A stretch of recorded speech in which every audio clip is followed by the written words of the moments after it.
kasih pemirsa Anda kembali bersama kami di Jogja Jelang Siang, perdalam informasi menebar inspirasi. Setelah tadi kita mengobrol bersama dengan Dr. Agus mengenai percepatan penurunan stunting di Kabupaten Bantul. Kali ini kami akan ajak Anda berbincang soal peran perhiptani dalam swasembada pangan di dalam segmen Bincang Jelang Siang berikut ini.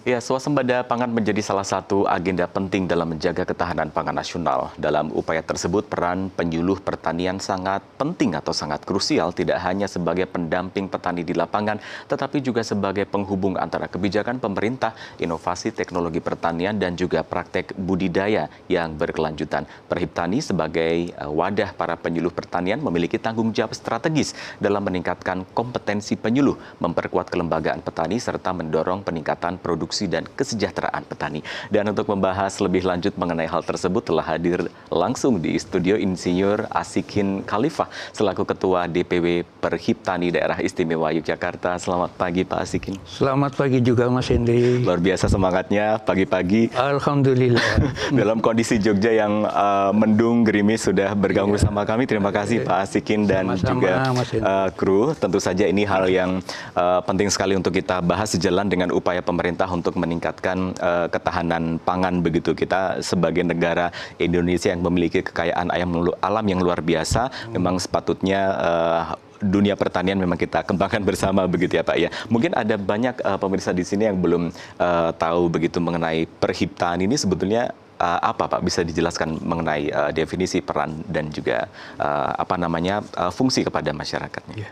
Terima kasih Mas Henry. Jadi Perhiptani itu merupakan wadah ataupun organisasi profesi teman-teman penyuluh pertanian itu yang ada di Indonesia, termasuk yang ada di daerah istimewa Yogyakarta. Dan Perhiptani itu sudah ditumbuhkan, dibentuk sudah sangat lama.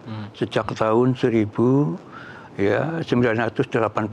di Subang, di Jawa Barat, yang sebagaimana tadi ditanyakan oleh Mas Henry, organisasi profesi itu memang mendorong profesionalisme teman-teman penyuluh itu untuk dapat melaksanakan ketugasan dan kefungsiannya sebagai pejabat fungsional penyuluh di dalam mengimplementasikan tadi kebijakan program pembangunan pertanian, ya utamanya di dalam melakukan pendampingan, pengawalan kepada para petani itu tadi, agar mereka bisa melakukan bercocok tanam, berbudidaya dengan lebih baik, ya, melakukan usaha bisnis di bidang pertanian juga dengan lebih baik, yang endingnya akhirnya adalah bisa mewujudkan kehidupan, kesejahteraan petani yang lebih baik. Itu salah satu ketugasan dari Perhiptani, mendorong profesionalisme teman-teman penyuluh. Ya, untuk mencapai hal tersebut, nanti kita akan berbincang lebih jauh mengenai petani, kesejahteraan dan juga regenerasi. Tapi sebelum ke sana, Pak, apa yang kemudian menjadi agenda kegiatan penting dalam upaya peningkatan kesejahteraan petani, kemudian tadi juga inovasi di dunia pertanian juga sangat banyak sekali. Bahkan untuk satu jenis varietas padi saja sekarang kemarin tuh saya membaca-baca BRIN itu sudah menciptakan banyak sekali varietas-varietas begitu yang disesuaikan dengan kondisi alam masing-masing di Indonesia. Apa yang kemudian agenda penting yang rutin dilakukan dari Perhiptani? Ya, terima kasih. Barangkali di organisasi kami ada koordinator ya yang membidangi beberapa hal yang terkait dengan peran penting teman-teman penyuluh ya, termasuk yang ada di daerah istimewa Yogyakarta, terutama terkait juga dengan kegiatan untuk peningkatan kompetensi tadi. Kami membangun kemitraan kerjasama untuk katakanlah kegiatan yang terkait dengan sertifikasi teman-teman penyuluh. Kami juga melakukan kerjasama dorongan dalam rangka meningkatkan kemampuan penyuluh, katakanlah misalnya melalui pelatihan, kemudian kegiatan permagangan dan sebagainya. Itu program-program itu sudah dikemas ya untuk program 5 tahunan, kemudian juga program tahunan. Yang ini juga diturunkan dari program-program yang disusun, direncanakan oleh DPP melalui kegiatan rapat kerja nasional yang tahun ini kemarin dilaksanakan di Palembang, Sumatera Selatan. Baik, Pak Asikin, melihat dunia pertanian yang sudah dikembangkan sedemikian rupa, pemerintah juga telah memiliki perhatian lebih mengenai dunia pertanian ini, khususnya untuk menjaga ketahanan pangan dan juga meningkatkan kesejahteraan petani. Tetapi kalau kita lihat di sekitar kita, sudah banyak alih fungsi lahan hijau menjadi tempat tinggal begitu. Apakah ini menjadi salah satu hambatan atau barangkali justru ada rancang bangun program ke depan seperti yang telah dilakukan oleh negara-negara lainnya bahwa pertanian tidak melulu di lahan konvensional, bisa dilakukan di mana saja. Apakah itu juga yang sudah menjadi PR yang sedang dihadapi saat ini, Pak? Betul, saya kira berbagai hambatan, persoalan dari aspek teknis itu adalah alih fungsi lahan pertanian ke non pertanian, terutama di Jawa ini. Di Jawa ini pesat ya. Henry, ya, mengingat Jawa juga masih menjadi tumpuan untuk produksi pangan, ya, baik itu padi, jagung dan kedelai yang kita kenal selama ini dengan singkatan pajale itu tadi. Lebih dari 50% produksi pajale itu dihasilkan di provinsi-provinsi di Jawa, terutama Jawa Timur, Jawa Tengah, dan kemudian Jawa Barat. Problemnya itu tadi salah satunya memang alih fungsi lahan. Kendatipun dari luasan lahan baku kita, ya, sekitar 7,1 juta hektar itu ada rambu-rambu. Ya, melalui apa yang disebut dengan LP2B tadi itu. Ya, tetapi kepentingan-kepentingan non pertanian juga kadang-kala mengalahkan juga dengan kepentingan-kepentingan pertanian. Itu dari aspek alih fungsi lahan. Dan tentunya masih banyak aspek lagi itu. Misalnya adalah sebagian besar petani kita itu sudah memasuki usia lansia itu tadi. Jadi disinggung oleh Mas Hendri, ya, rata-rata di atas 45 sampai dengan 60 tahun. Itu sekitar 60% itu tadi. Perlu didorong tentunya. Ya. Apakah regenerasi ini tentu juga selain masalah teknis menjadi perhatian dari Perhiptani? Kalau saya dan teman-teman ke lapangan itu tidak sedikit justru sekarang sudah banyak petani muda yang sudah melihat potensi besar di dunia pertanian. Apakah jumlahnya belum mencukupi? Apakah juga perlu didorong lagi nih? Iya, terima kasih Mas Henry. Jadi awalnya memang lapangan usaha di sektor pertanian itu kan cenderung dijauhi, ya, oleh teman-teman generasi muda, generasi milenial, karena ada berbagai pertimbangan, ya.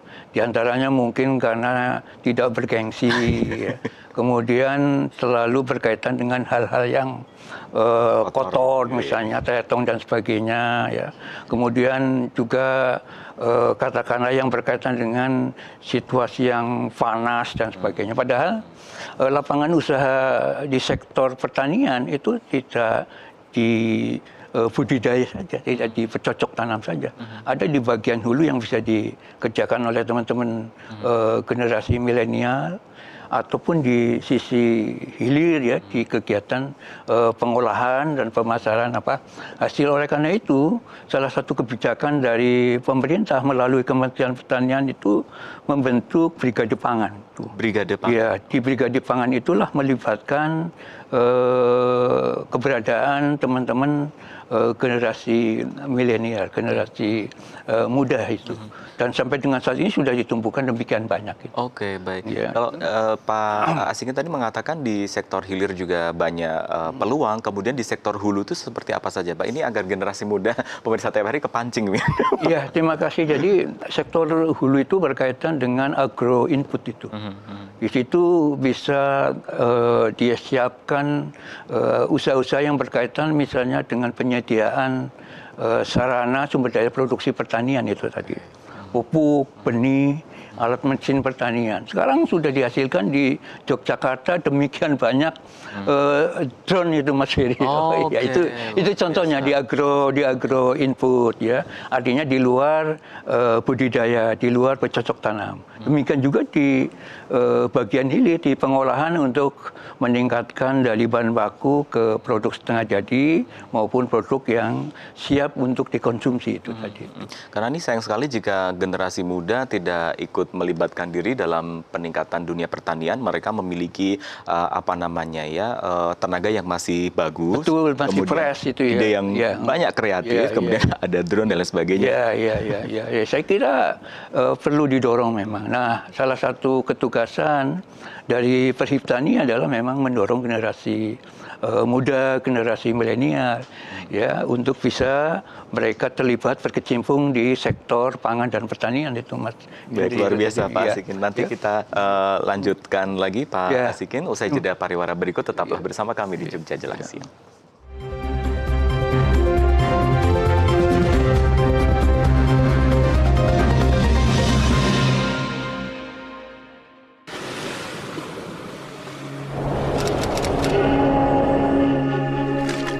Waktu berjalan seiring perputaran kehidupan.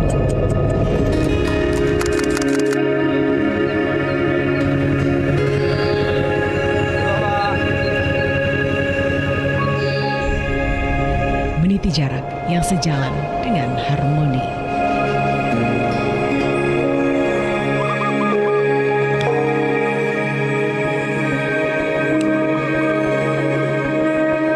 Bercerita tentang goresan kehidupan yang takkan lekang oleh zaman.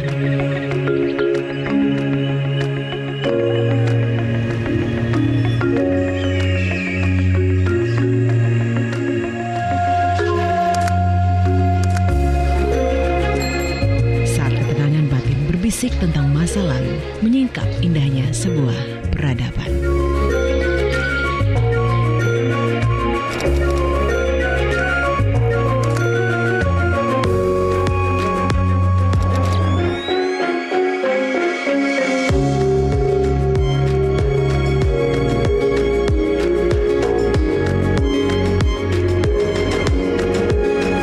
Adalah perjalanan yang memutar waktu tentang peradaban dan cerita mahakarya.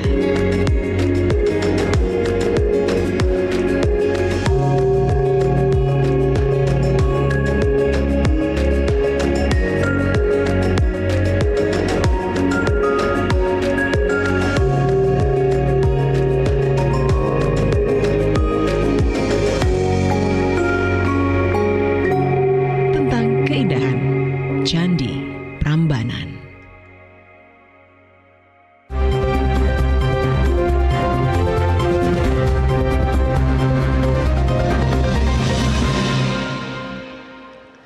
Terima kasih pemirsa, Anda kembali bersama kami di Jogja Jelang Siang. Kita masih ngobrol bersama dengan Insinyur Asikin Khalifah, Ketua DPW Perhiptani Daerah Istimewa Yogyakarta atau Perhimpunan Penyuluh Pertanian Indonesia.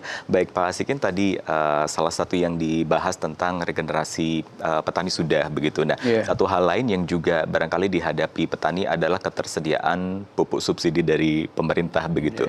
Sekarang bagaimana upaya pemerintah untuk menyiapkan pupuk subsidi kepada petani? Terima kasih. Pemerintah melalui Kementerian Pertanian dari berbagai regulasi yang telah diterbitkan yang terkait dengan penyuluh tadi, juga terkait dengan penyediaan pupuk bersubsidi agar sampai di petani sesuai dengan kaidah 6 tepat itu tadi. 6 tepat, apa saja? Ya, tepat tempat, tepat dosis, ya, tepat jumlah, ya, dan tepat-tepat yang lainnya. Ini dikeluarkan regulasi yang intinya yang pertama adalah memangkas berbagai aturan-aturan yang selama ini mungkin katakanlah menghambat, sehingga dengan regulasi ini ya pupuk bisa diterima dengan cepat, ya, dengan tepat kepada petani. Kemudian yang kedua, ketentuan yang baru-baru ini kita juga bisa pahami bersama, lihat bersama adalah penurunan ya harga pupuk bersubsidi 20% itu tadi. baik untuk urea, kemudian juga untuk NPK, kemudian ZA, termasuk pupuk organik ya, yang tadi juga disinggung, itu turun 20%. Katakanlah misalnya urea sekarang menjadi 1.800 per kilogram. Kemudian NPK juga menjadi 1.830 ya. Kemudian NPK khusus untuk kakao dan sebagainya itu sudah ada penurunan itu tadi. Sudah ada penurunan. Ya. Jika misalnya petani-petani di Indonesia ini juga sangat bisa memanfaatkan potensi ternak yang ada di sekitar dengan menggunakan pupuk kandang misalnya sebagai alternatif atau tambahan begitu. Ada nggak Pak syarat-syarat yang perlu diperhatikan ketika mengolah pupuk lahan yang digunakan nanti sebagai alternatif? Ya, saya kira ada potensi sumber daya lokal, misalnya tadi petani juga mengembangkan ternak yang memiliki ya kotoran-kotoran waste produknya juga itu ya, ini bisa saja ya dengan kemampuan yang disentuh oleh teman-teman penyuluh ya, petani bisa menghasilkan pupuk organik ya, bisa padat juga yang bisa cair dari urinnya, yang ini bisa dikembangkan untuk kepentingan perbaikan katakanlah lahan yang dimiliki oleh petani. Selain alih fungsi, ya yang dihadapi petani juga degradasi lahan itu. Degradasi ya, lahan. Menurunnya yaitu potensi lahan dari sisi fisik, kimia dan sebagainya. Oke, jadi ini kalau akan diusahakan dalam skala besar, skala usaha, tentunya ada aturan-aturannya itu tadi itu. Ya, untuk bisa dikomersialkan itu tadi pupuk-pupuk yang tadi bisa diusahakan oleh petani. Tapi intinya bisa ya diolah untuk kepentingan apa? Di lingkungan petani itu sendiri. Baik. Ya. Bahkan beberapa kali kami melihat mendapati satu kelompok petani di satu wilayah begitu sudah memanfaatkan, mungkin tidak lepas dari peran para penyuluh pertanian untuk membuat integrated farming. Jadi pertanian terpadu ini juga hal yang menarik ya, Pak. Iya. Jadi sebenarnya konsepsi pertanian terpadu itu sudah sangat lama. Ketika misalnya di daerah Bantu lah mengusahakan tanaman bawang merah yang rentan terhadap serangan hama penyakit. Nah, itu perlu diintegrasikan dengan katakanlah cabai. Ya, ketika misalnya ya bawang merahnya yaitu ada serangan hama penyakit, gagal panen dan sebagainya, masih bisa mengandalkan ya dengan tanaman cabainya ataupun tanaman yang lain itu. Jadi konsep itu sudah lama, dan ini sudah dilakukan oleh teman-teman petani itu Mas Hendri. Tumpang sari begitu ya. Tumpang sari, tanaman campuran dan sebagainya. Pak, berkaitan dengan dunia pertanian tidak lepas dari iklim atau cuaca begitu ya Pak ya, dengan cuaca iklim yang tidak menentu, yang tidak bisa kita hindari, tentu saja akan berdampak terhadap timbulnya hama penyakit yang menyerang tanaman komoditi pertanian begitu. Bagaimana kemudian petugas penyuluh pertanian ini memberikan input atau juga wawasan, karena dari beberapa yang kami temui itu seperti misalnya penyakit atau hama patek begitu, mereka belum tahu bagaimana caranya gitu untuk menjaga agar itu tidak terjadi lagi, karena kerugiannya bisa besar gitu. Ya, terima kasih Mas Hendy. Jadi itu juga salah satu yang di dalam artikel tulisan saya itu, hal-hal yang harus diwaspadai ketika kita akan terus menjaga, melanjutkan, meningkatkan swasembada pangan di masa mendatang.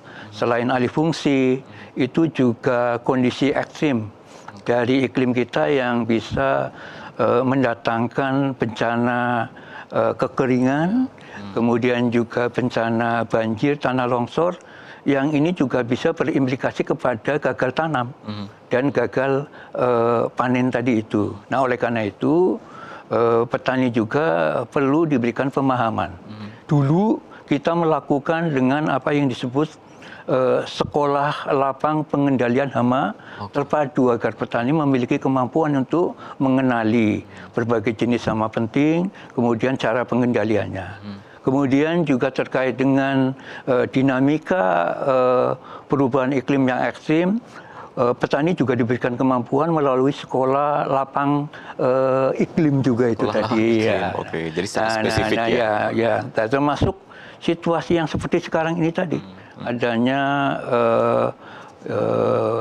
siklon tropis ya, yang di beberapa daerah ini menghadirkan curah hujan dari tinggi sampai dari sedang sampai dengan tinggi, dan ini tentu mempengaruhi dengan pola tanam, kemudian juga hal-hal lain yang berkaitan dengan sektor pertanian, Mas Henry tadi itu. Baik, nah, banyak yang dilakukan pemerintah dari berbagai sektor, utamanya mengenai dunia pertanian ini. Kalau kita lihat di tahun 2024 Indonesia masih impor beras, tetapi di tahun ini ya sekitar 4,5 juta ton masih. Tapi di tahun 2025 ini sudah berhasil ya. Ya, alhamdulillah, bersyukur Mas Henry, tahun 2025 ini pemerintah kemarin menyatakan sudah berswasembada pangan, dalam hal ini adalah beras dan jagung. Ya, dan itu kemarin dilakukan seremonialnya itu di Kecamatan Cilembar di Kabupaten Kerawang, Provinsi Jawa Barat. Ya, dan ini harus kita terus pertahankan tingkatan, karena swasembada ini juga mengulangi ya sukses story Indonesia di tahun 1984. Ketika itu juga kita berswasembada beras, bahkan kita mendapatkan penghargaan dari FAO itu, Mas. Oke. Upaya apa yang dilakukan kemudian Indonesia bisa swasembada beras lagi, Pak? Ya, saya kira swasembada beras tadi itu kan kita sudah tidak tergantung lagi ya. Yang tadi Mas Henry katakan di tahun 2024 kita masih 4,5 juta ton. Bahkan sekarang itu kita di awal tahun 2025 ini sudah memiliki stok lebih dari 12,53 juta ton beras ya. Dan dari 12,53 juta ton beras itu tadi, 3,2 juta ton itu ada di Bulog sebagai cadangan beras pemerintah, dan cadangan ini cukup aman lah untuk 5 bulan ke depan.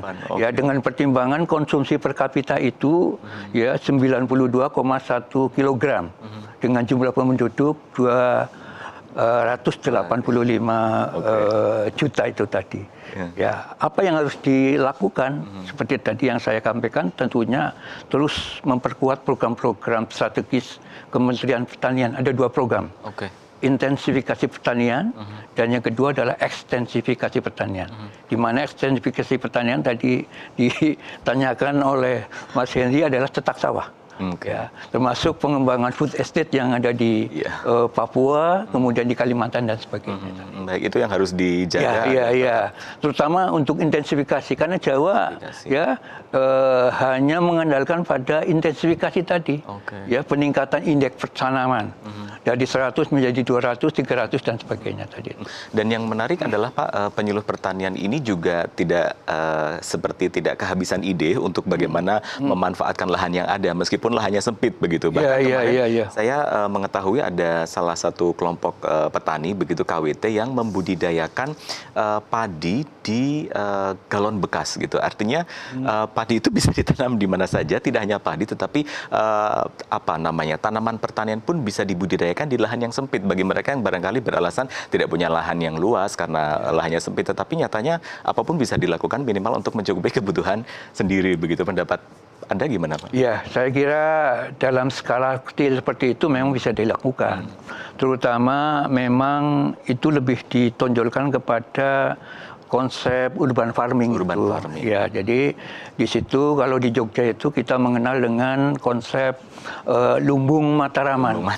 Apa yang kita makan adalah apa yang kita tanam. Nah, itu bisa di skala ya, tentunya dulu yang seperti Mas Hendy katakan dilakukan oleh teman-teman kita yang ada di KWT itu tadi. Ya. Baik, luar biasa. Terakhir Pak, karena waktu kita terbatas, ini menarik sekali. Apa yang menjadi pesan Bapak ini kepada warga masyarakat, untuk utamanya kaum milenial, agar menjaga kita sudah mencapai swasembada pangan khususnya beras tadi, Pak?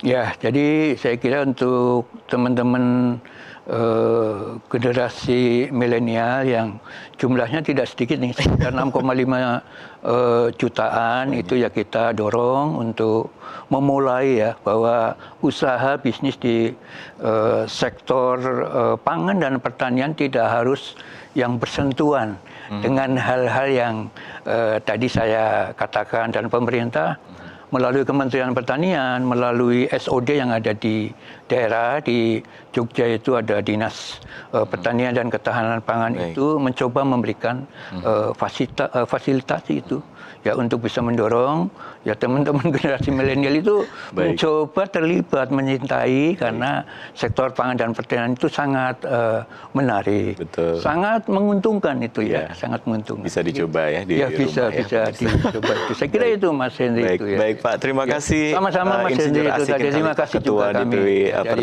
Perhiptani tadi itu. Ya. Iya, mudah-mudahan obrolan ini menginspirasi bagi Anda, utamanya kaum milenial, untuk tidak ada salahnya mencoba usaha bisnis di bidang pertanian. Dan dengan berakhirnya obrolan tadi, maka berakhir pula kebersamaan kita di Jogja Jelang Siang. Mewakili teman-teman yang bertugas, kita akan berjumpa lagi di lain kesempatan. Jangan lupa terus saksikan Jogja Jelang Siang, Senin hingga Jumat hanya di TVRI Jogja. Selamat pagi dan sampai jumpa.